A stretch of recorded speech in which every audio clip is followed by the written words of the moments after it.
নমস্কার, আপনারা দেখছেন দ্য ইন্ডিপেন্ডেন্ট বেঙ্গল। আমি শিবম। যারা দীর্ঘদিন ধরে আমাদের ভিডিও দেখছেন বা যারা নতুন দর্শক, তাদের সকলকেই হ্যাপি নিউ ইয়ার। নতুন বছর খুব ভালো কাটুক, সুস্থ থাকুন, ভালো থাকুন। বুঝতেই পারছেন যেখান দিয়ে ভিডিও বানাই, অর্থাৎ সেই স্টুডিও থেকে একটু দূরে আছি। কিন্তু দূরে যখন আছি তখন নিঃসন্দেহে খবর প্রতিনিয়ত ফলো করতে হয় আমাদের। আর যখন এই খবর আমরা ফলো করলাম, তখন কালকে একটি বিস্ফোরক ইন্টারভিউ দেখলাম বাংলাদেশের সেনাপ্রধানের। যে কথাগুলো বর্তমান সময়ে তিনি বলেছেন, তাতে তো সরাসরি আমার মনে হচ্ছে খেলা যে ঘুরে গেছে, তা হয়তো বাংলাদেশের সেনাপ্রধান সম্পূর্ণভাবে বদলে গেছে। এবং বাংলাদেশের সেনাপ্রধান কালকে যে কথাগুলো ইন্টারভিউতে বলেছেন, তা ভারত এবং বাংলাদেশের ভবিষ্যৎ রাজনীতিকে কার্যত চালনা করবে বলে আমার ব্যক্তিগত অভিমত। কি বলেছেন কালকে সেনাপ্রধান? কেনই বা তিনি এই কথাগুলো এই সময় বললেন, যেখানে তার সরকারের সরাসরি ভারত বিরোধী তার যে স্ট্যাম্প তা স্পষ্ট।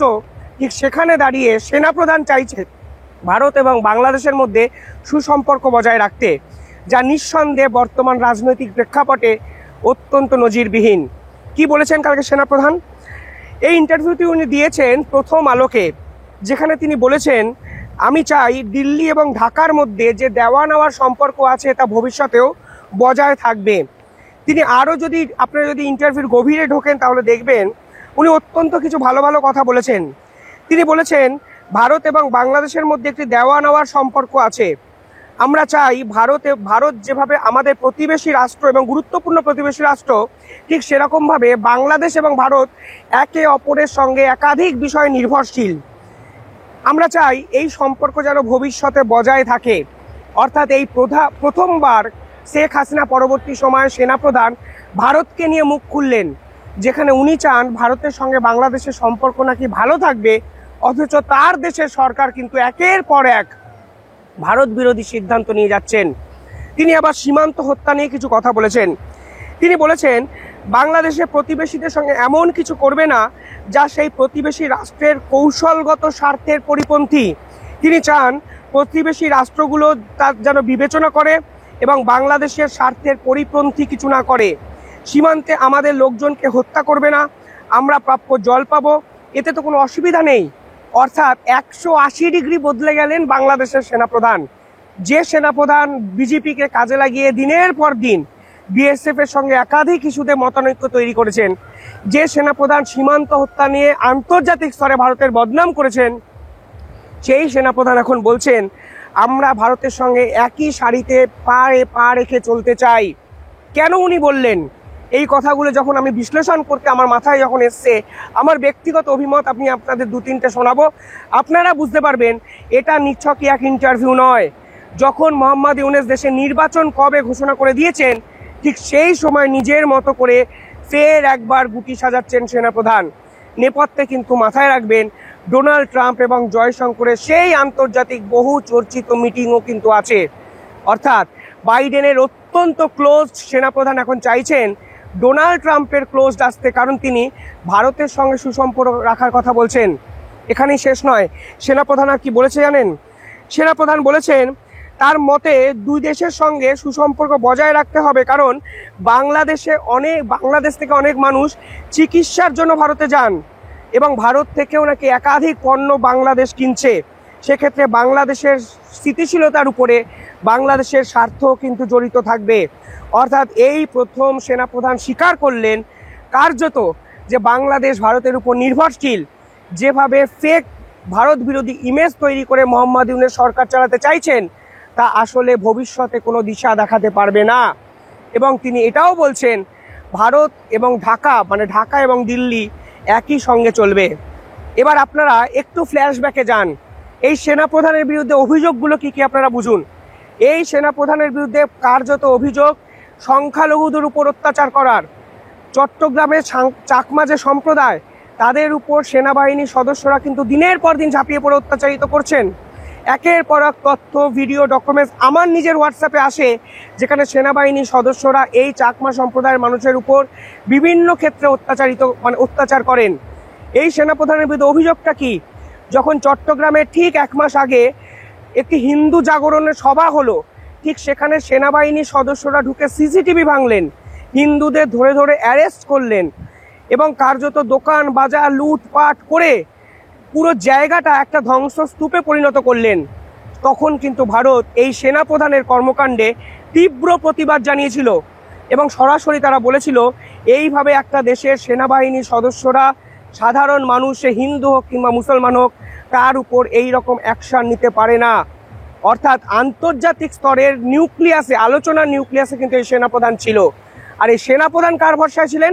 এই সেনাপ্রধান ছিলেন জো বাইডেনের ভরসায়। আরও 1 মাস আগে যান, আপনারা দেখতে পাবেন এই সেনাপ্রধান 2টো সফরে গেছিলেন 2 দেশে। একটি কানাডার একটি সফরে গেছিলেন, দ্বিতীয় তিনি সফরে গেছিলেন বাইডেনের সঙ্গে মিটিং করতে আমেরিকায়। অর্থাৎ বাইডেন ছিল এই সেনাপ্রধানের মূল চালিকা শক্তি এবং এই সরকারকে ক্ষমতায় বসানোর পিছনে বাইডেনের ষড়যন্ত্র কিন্তু প্রধান ভূমিকা পালন করেছিল বলে আন্তর্জাতিক বিশেষজ্ঞরা মনে করেন। আর এই বাইডেন কিন্তু এই সেনাপ্রধানের সাহায্যে বাংলাদেশের সেনাবাহিনীর সমর্থিত এক অন্তর্বর্তীকালীন সরকার গঠন করেছে। এবার বাইডেন চলে গেছে ক্ষমতা থেকে। বাইডেন মোহাম্মদ ইউনূসকে সরাসরি ফোন করে সংখ্যালঘুর উপর অত্যাচার নিয়ে কথা বলেছেন, সংখ্যালঘু নিপীড়ন নিয়ে মোহাম্মদ ইউনূসকে হুঁশিয়ারি দিয়েছেন। অর্থাৎ বাইডেন চলে যাওয়ার পর আমেরিকার মসনদে বসেছে ডোনাল্ড ট্রাম্প, যিনি আবার ঘোষিত হিন্দুদের পক্ষে, সংখ্যালঘুদের পক্ষে। ফলে ডোনাল্ড ট্রাম্প ক্ষমতায় বসলে এই সেনাপ্রধানের অবস্থা যে অত্যন্ত খারাপ হবে তা সেনাপ্রধান কিন্তু রিয়েলাইজ করতে শুরু করে দিয়েছেন। তাই সুযোগ বুঝে এই ধরনের পাল্টি, যা নিঃসন্দেহে তাৎপর্যপূর্ণ। কিসের জন্য ভারতের সঙ্গে সম্পর্ক ভালো করতে চাইছেন? আপনি তো দিনের পর দিন বিজেপি বিএসএফ এর সঙ্গে মিটিংগুলোকে পেছানোর চেষ্টা করেছেন। দিনের পর দিন যখন বিএসএফ অনুপ্রবেশকারী আটকাতে কাঁটাতার বেছানোর চেষ্টা করেছে, স্মার্ট ফেন্সিং দেওয়ার চেষ্টা করেছে সীমান্তে, আপনার বিজেপির সদস্যরা বাধা দিয়েছে, তখন তো এত উদারতা আপনার মাথায় ছিল না। আপনার বিজেপি কিন্তু দিনের পর দিন বলেছে সীমান্তে ভারতকে পিঠ দেখাবে না বাংলাদেশ, অথচ আপনারা দিনের পর দিন ভারতকে উস্কানি দিয়ে গেছেন, যুদ্ধের হুমকি দিয়ে গেছেন। পাকিস্তান থেকে অস্ত্র দিনের পর দিন বাংলাদেশ নেওয়া সত্ত্বেও আপনারা প্রতিবাদ করছেন না কেন? কিসের জন্য যে 17 ফাইটার জেট আপনারা আনতে চাইছেন, যখন আপনার দেশ থেকে রকে কার্যত কাঠগড়ায় তুলে ইসকনের দালাল বলা হয় বা ভারতের দালাল বলা হয় ইসকনকে, তখন আপনারা প্রতিবাদ করেন না কেন? কিসের জন্য দুর্গাপুজোতে সংখ্যালঘুর উপর দিনের পর দিন অত্যাচারিত করা হয়েছে? পুজো মণ্ডপে কিসের জন্য স্মোক বোম ছোড়া হলো? কেন আইন শৃঙ্খলা আপনাদের হাতে থাকা সত্ত্বেও বাংলাদেশের সংখ্যালঘুরা অত্যাচারিত, বাংলাদেশের আইন প্রশাসন সম্পূর্ণ বিঘ্নিত, বস্ত্রশিল্পীরা রাস্তায় আন্দোলন করছে? এই প্রশ্নের উত্তরগুলো কোথায়? আজ যখন জয়শঙ্করের সাথে ডোনাল্ড ট্রাম্প মিটিং করছেন, তখন আপনি বুঝতে পারছেন আপনি বিপাকে পড়ে গেছেন, কারণ ভারতের সঙ্গে সম্পর্ক বজায় না রাখলে আপনার ক্ষতি হয়ে যাবে। তাই এখন 180 ডিগ্রি পাল্টি খাচ্ছেন। আন্তর্জাতিক স্তরে ভারত বিরোধী কথাবার্তাগুলো আজ কিন্তু ভিজা বিড়ালের মতো মিউ মিউ করতে শুরু করে দিয়েছেন। কালকে বাংলাদেশের পররাষ্ট্র উপদেষ্টা এরপরে আরেকটা ইন্টারভিউ দেয়। তিনি কি বলেছে জানেন? তিনি বলেছেন শেখ হাসিনাকে যদি ভারতবর্ষ ফেরত নাও দেয় তাহলেও ভারতের সঙ্গে সম্পর্ক বজায় থাকবে। অর্থাৎ কিছুদিন আগে মাহফুজ আলম বলেছিল শেখ হাসিনাকে ফেরত দেবে না বাংলাদেশ, এই ভারতবর্ষ। আর কালকে পররাষ্ট্র উপদেষ্টা বলছেন শেখ হাসিনাকে ফেরত না দিলেও ভারতের সঙ্গে সম্পর্ক বজায় থাকবে।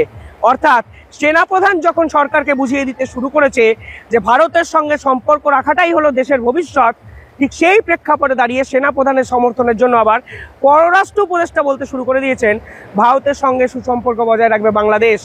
অর্থাৎ মোহাম্মদ ইউনূসের ললাট লিখনটা স্পষ্ট। যেভাবে ভারত বিরোধিতা করতে গিয়ে পাকিস্তানের মৌলবাদীদের প্রশ্রয় দিয়েছেন, যেভাবে দিনের পর দিন চিকেন স্নেক 7 সিস্টার্সকে উত্তপ্ত করেছেন, ঠিক সেইভাবে আপনার দেশের লোকেরাই, আপনার দেশের সেনাপ্রধান, আপনার দেশের পররাষ্ট্র উপদেষ্টারাই ভারতের সঙ্গে সম্পর্ক বজায় রাখতে চাইছেন। তলে তলে আপনাকে সরিয়ে দেওয়ার পরিকল্পনা ছকা হয়ে গেছে, পরিষ্কার হয়ে গেছে কালকে ইন্টারভিউর পর। কারণ দেশের অন্তর্বর্তীকালীন সরকার যেখানে ভারত বিরোধী ঘোষিত একটা অবস্থান নিয়েছে, যেখানে ইন্টারনেট পরিষেবা ভারতকে দেবে না বলে দিয়েছে, ঠিক সেই প্রেক্ষাপটে দাঁড়িয়ে সেনাপ্রধান চাইছে ভারতের সঙ্গে সম্পর্ক ভালো রাখুক। এর থেকে বড় পাল্টি হয়তো বাংলাদেশের ইতিহাসে নেই। আর এই সেনাপ্রধানকে কিছুদিন আগে শেখ হাসিনা হুঁশিয়ারি দিয়ে বলেছিলেন জাতিসংঘের শান্তিরক্ষা বাহিনীর সদস্য পরে হবেন, আগে এই মৌলবাদী সরকারকে প্রশ্রয় দেবেন না। শেখ হাসিনার কথা কি শুনতে শুরু করলেন বাংলাদেশের সেনাপ্রধান? এই প্রশ্ন আমার থাকলো, এবং এই প্রশ্ন নিঃসন্দেহে বাংলাদেশের ইন্টারনাল পলিটিক্সের সব থেকে বড় দ্বন্দ্ব, যা কালকে ফের একবার এক্সপোজড হলো। আপনারা কি ভাবছেন কমেন্টে জানাবেন। ধন্যবাদ।